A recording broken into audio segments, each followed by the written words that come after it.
안녕하세요. 저는 경기도 평택에 거주 중인 평범한 한 여자입니다. 늘 다른 분들의 사연을 보고 들으면서 공감도 하고 울고 웃기도 했었는데 이번에는 저의 이야기를 여러분들께 꼭 좀 드리고 싶어 이렇게 익명으로 남아 드려보게 되었습니다. 저는 말 그대로 제가 집을 남편이 정말 소정의 결혼 자금만 가지고 결혼한 케이스입니다. 이렇게만 보면 모두도 왜 자기 스스로 그 지옥에 들어갔어? 라고 하시는 분들도 계시는데요. 특히 저희 회사 동료들은 어떻게 그런 결혼이 가능하냐고 이야기하시는 분들도 많죠. 이런 수많은 걱정과 불안 속에도 결혼을 결심하게 된 이유는 딱 한 가지였습니다. 제가 정말 힘든 시간들에 모든 사람들이 다 떠나가도 제 옆에 남아있는 사람이 지금의 남편이었기 때문입니다. 지금의 직장에 오기까지 저는 전 직장과 오랜 기간 동안 소송을 해야 했고 소송에 이겨서 원하는 금액을 다 받기는 했지만 그 과정을 거치기까지 정말 수많은 상처와 친했던 모든 사람들을 다 잃어야 했습니다. 여기에 다 이야기하면 혹시라도 알아볼 수 있어 간략하게 소개하자면 그렇습니다. 그런 시간 속에 저를 있게 만들어준 건 남편이었는데요. 전 대학을 졸업하자마자 바로 일을 한 케이스라 돈을 많이 모은 상태였고 남편은 그 당시 사회초년생이다 보니 돈을 거의 모으지 못한 상태였어요. 그럼에도 불구하고 저희는 너무 함께하고자 하는 마음이 강했고 저희 집에서 감사하게도 서울 아파트 전세 정도는 살 수 있을 정도로 보태주셨고 남편네 시댁에서는 혼수 정도의 비용을 보태주셨다고 남편이 이야기하더라고요. 물론 요새는 누가 더 많이 하냐 중요하지 않다는 건 압니다. 둘이 열심히 살면 되지요. 근데 자꾸만 남편과 트러블이 있을 때마다 시댁과 트러블이 있을 때마다 뼈저리게 결혼에 대해 후회가 밀려오곤 했습니다. 저희는 아직 이세 생각은 하지 않고 둘 다 열심히 직장 생활 중입니다. 저는 오랫동안 일해 연봉이 5천에서 6천 정도이며 남편은 회사 생활한 지가 오래되지 않아 3천에서 4천 정도라고 생각하시면 되는데요. 그래서 저는 회사에서 어느 정도 위치가 있는 편이라 솔직히 연차 월차가 있더라도 다 쓰기는 어려운 상황입니다. 너무 회사가 바빠서요. 근데 남편 시댁은 제사가 1년에 명절 포함 총 5번입니다. 2번은 명절이고 2번은 시할아버지 할머니 따로따로 제사이고 마지막 1번은 남편네 외가댁 할아버지 제사입니다. 그렇게 총 5번인데요. 1년에 5번이라고 하면 솔직히 적은 숫자가 아니라고 생각했습니다. 제가 회사가 서울이라 평택에서 서울까지 거리가 꽤 걸리는데 시댁은 저희 집에서 더 가야 하는 지역이라 저희 집에서도 시댁까지도 막히면 차로 1시간은 가야 하는 거리입니다. 그래서 정말 칼퇴하고 시댁에 가면 제가 빠르면 8시, 늦으면 9시에도 도착하게 되는데요. 그러다 보니 자연스레 저는 당연히 평일에 있는 제사는 참석하지 못한다고 생각했습니다. 물론 같이 가면야 좋겠지만 남편네 회사는 현장 근무도 많아 바로 퇴근하는 날이면 맞춰 갈 수 있기라도 하지만 저 같은 경우에는 그런 경우가 거의 드물기 때문에 평일에는 시댁에 가기가 어려운 상황입니다. 결혼하기 전에 이런 점은 남편이랑 다 이야기를 한 후 진행을 한 상태이고요. 또 시댁에서도 이런 저의 상황들을 다 알고 계시는지라 제가 직접 여쭤보지 못했어도 당연히 남편이 다 이야기를 잘 했을 거라 생각했습니다. 그렇게 결혼을 하고 첫 명절에는 당연히 회사도 쉬기 때문에 참석을 했고 그 다음 제사도 주말이라 참석을 했습니다.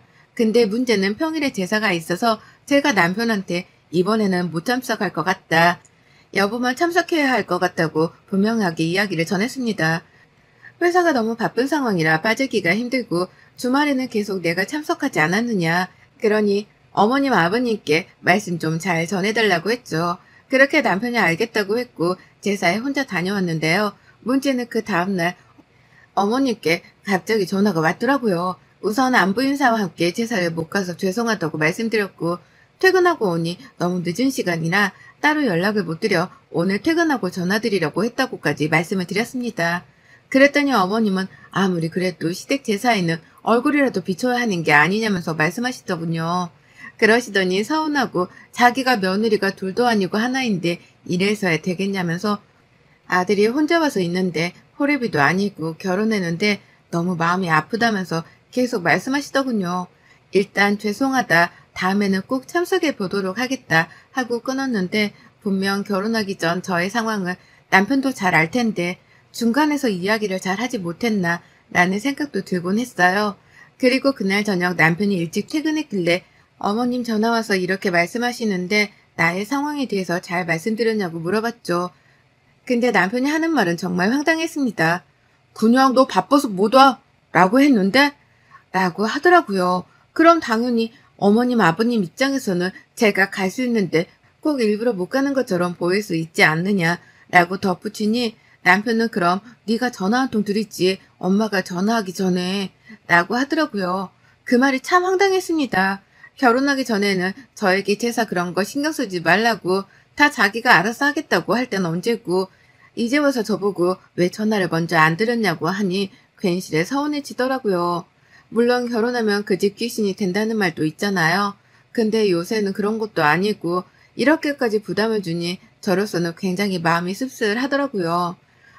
남의 편은 남의 편인가 보다 싶어서 저도 다투기 싫어 자리를 피했고 그 주 주말에 어머님이 단단히 화가 나신 것 같다고 하길래 좋아하시는 과일과 선물을 사서 들으러 갔습니다. 가자마자 계속해서 잔소리를 하셔도 내내를 시전하며 가만히 있었죠. 그러면서 마지막에는 저보고 시어머니가 요새 우리 아들 애 같은 애 없다면서 잘하라는 말까지 덧붙이시더라고요. 숫자는 정말 다 똑같나 보다 싶어서 저도 그냥 할 도리만 하고 지내자라는 마음으로 그렇게 어찌저찌 살다 보니 시간이 또 흘러갔고 다시 제사가 돌아왔습니다.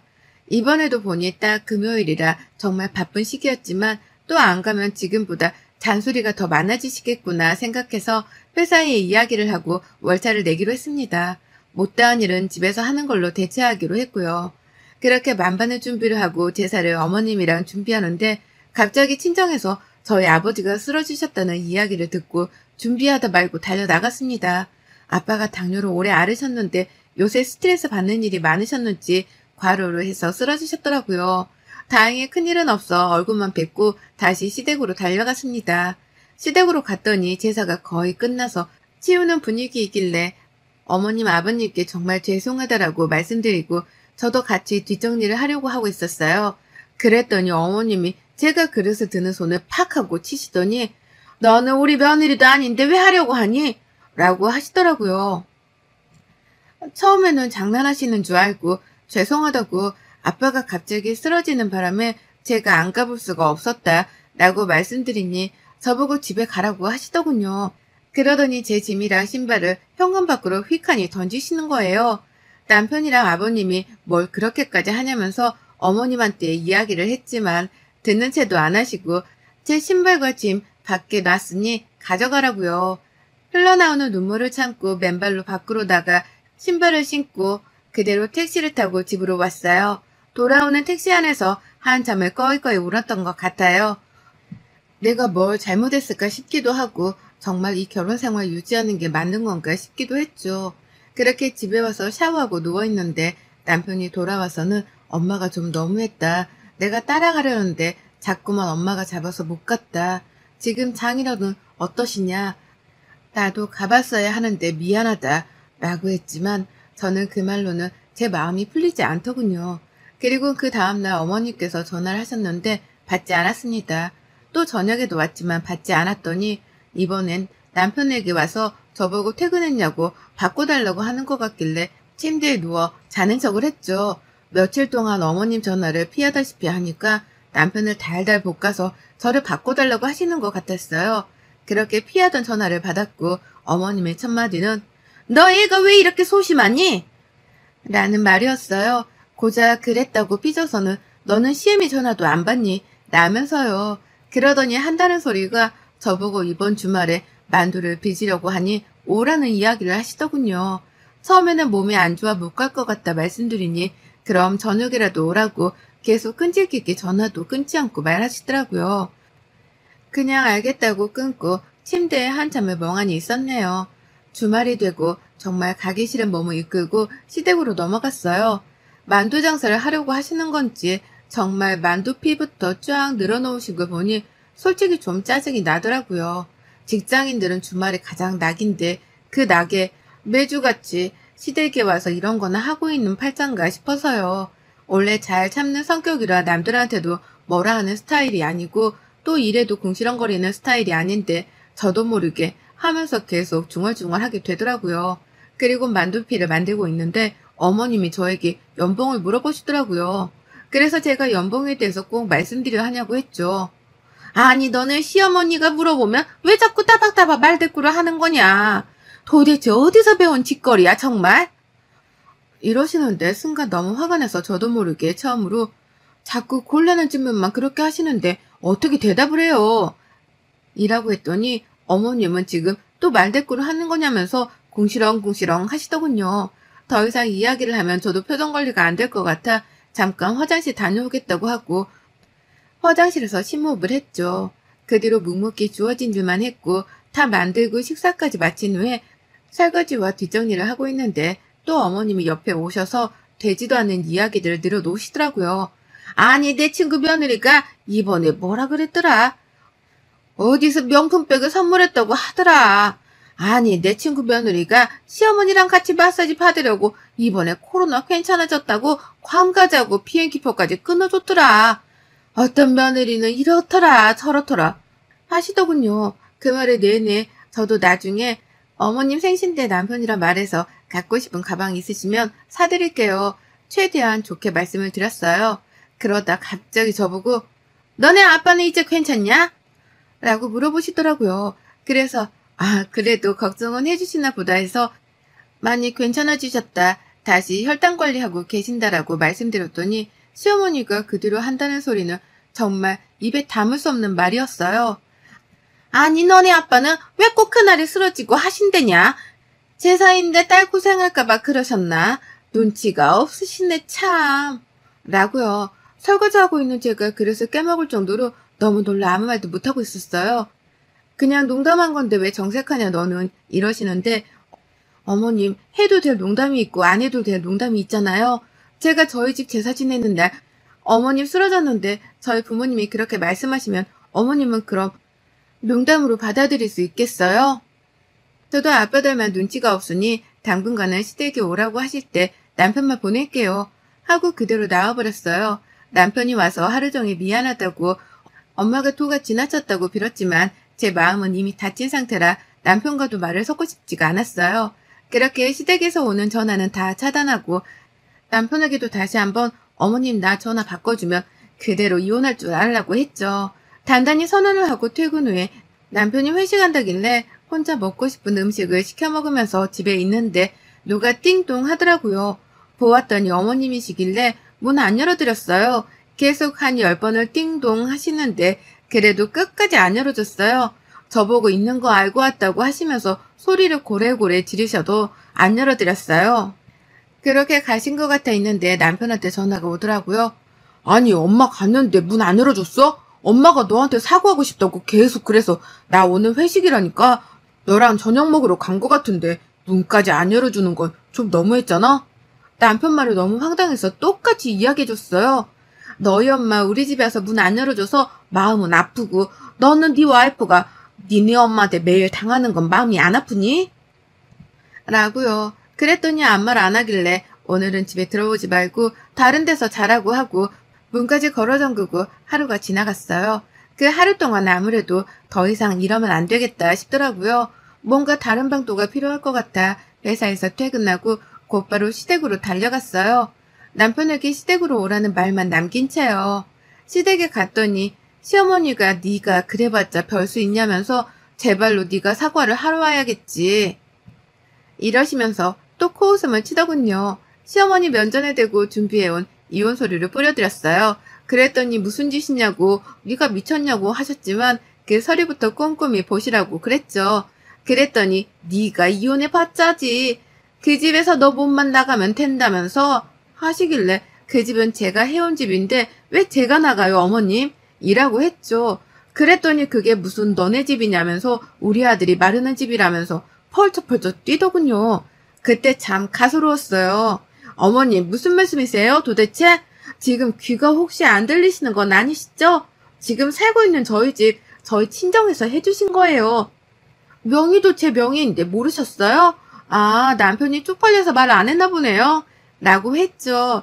그랬더니 시어머니가 그게 무슨 말이냐. 우리 아들이 번 돈으로 했다고 했는데 네가 정말 미쳤구나. 이런 말도 안 되는 소리를 하시더군요. 그때 남편이 도착하더라고요. 왜? 우리 집 내가 해온 거라고 말씀 안 드렸어? 어머님 오해하시잖아. 지금이라도 말씀드려. 당신은 결혼할 때 이 집에 보탠 돈이 딱 300만 원이라고 말씀 안 드렸어? 이제서야 실마리들이 풀리더군요. 남편을 알고 봤더니 시댁에서 돈을 좀 지원받았더라고요. 집 해야 한다고 받은 것 같은데 그 돈을 저에게 이야기도 안 하고 주식에 투자했더라고요. 괜찮은 건이 있어서요. 근데 자기 부모님이나 나한테 말하면 분명히 반대할 게 뻔하니까 우선은 제 돈으로 지불하고 나중에 줘야겠다 싶어서 말 안 했다고요. 그러니까 시댁은 제가 한 푼도 없이 시집왔다고 생각하셨나 봐요. 그러니 제가 미웠겠죠. 어머님은 그때부터 정신을 차리셨는지 자기 아들 등짝을 찰싹찰싹 때리더라고요. 도대체 그 돈 어디에 다 두었냐고, 빨리 가지고 오라고, 어떤 돈인데 그랬냐고요. 아마도 그거 해주시려고 지금 사는 집 담보대출을 받으셔서 주신 것 같은데 남편이 그 돈을 주식으로 다 날린 것 같아요. 어쩐지 어느 날부턴가 자꾸만 매일 핸드폰만 들여다보고 초조해 보였거든요. 부모님께 용돈 드리는 것도 부담스럽다고 하길래 내가 드린다고 할 정도였는데 제가 보기엔 이것 말고도 더 투자한 게 있는데 그럼 쫓겨날까봐 말 못하고 저러고 있는 거겠죠. 어머님이 절 이렇게 싫어한 이유는 딱 하나였어요. 돈. 돈도 못 버는 주제에 바쁜 척이나 하고 자기 아들 돈이나 갉아먹는 여자라고 생각했겠죠. 연봉도 저보다 자기가 많은 걸로 부모님을 속였더라고요. 참 황당해서 말이 안 나오더라고요. 그래서 제가 남편에게 말했죠. 어차피 이렇게 된 거 다 소용없고 네가 보탠 300?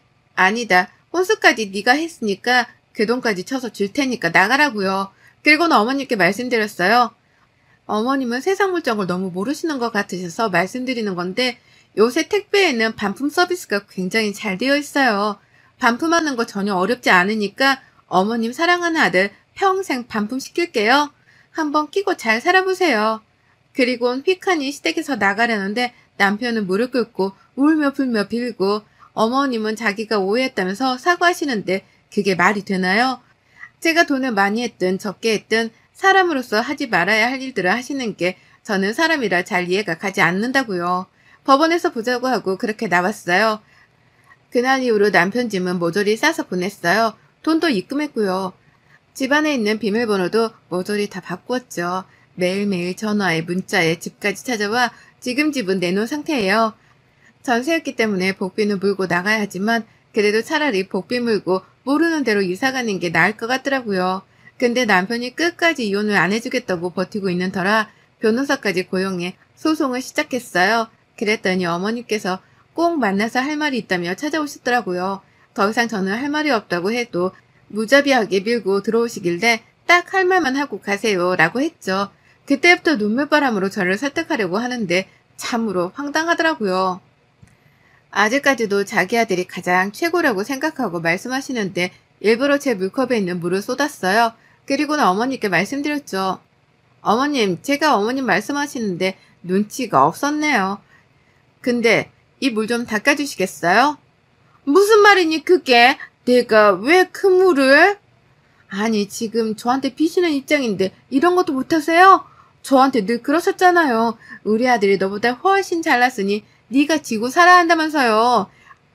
저희 부모님도 이런 사이 어디서 얻겠냐면서 그러셨잖아요. 떠받들고 살아야 한다고요. 근데 어쩌죠?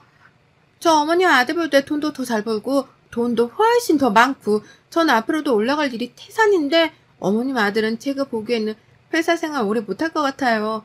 보니까 평판도 안 좋던데요. 그러니 어머님이 이런 거라도 하셔야 제가 소송이라도 취하해드리죠. 어머님 참 눈치가 없으시네. 라고요. 으그락부르그락 하던 어머님은 이만 감아하시면서 나가시더군요. 그 뒤통수에 대고 말했어요. 어머님 눈치 없게 연락하지 마세요. 제발 부탁이에요. 라고요. 저희는 결혼기간이 2년도 채 안 되기 때문에 서로 나눠야 할 재산도 없어 그냥 협의 이혼으로 마무리했답니다. 그렇게 저는 이혼녀라는 딱지가 붙었지만 지금 너무 많이 행복해요. 집도 부모님네 근처로 옮겨서 살고 있는데 매일이 지옥 같던 결혼 생활에서 벗어나니 먹고 싶은 음식을 먹고 주말에는 늦지막히 일어나 맛있는 음식을 먹고 좋아하는 TV를 보면서 지내고 또 친구들도 만나 소소한 일상을 묻는 지금이 저는 더 행복하더라고요. 2년 만에 결혼하고 이혼을 경험한 제가 느끼는 바로는 무조건 착하다고만 되는 건 아니라는 걸 느꼈어요. 결혼을 잘했다면 이혼도 하지 않았겠지만 또 이걸로 저는 한 번 더 성숙해짐을 느끼고 있습니다. 여러분들은 지금 어떤 삶을 살고 계신가요? 혹시라도 저처럼 참아만 내었던 삶이라면 더 이상 참지 말고 지르고 사세요. 인생은 한 번이라는 말 정말 뼈저리게 느끼곤 합니다. 한 번 사는 인생, 이제 행복하게 살아야 된다는 말 꼭 명심하기를 바라며 쌀쌀해진 날씨, 아무쪼록 건강 조심하기를 바라겠습니다. 여러분의 생각은 댓글로 남겨주세요. 오늘도 시청해주셔서 정말 감사합니다.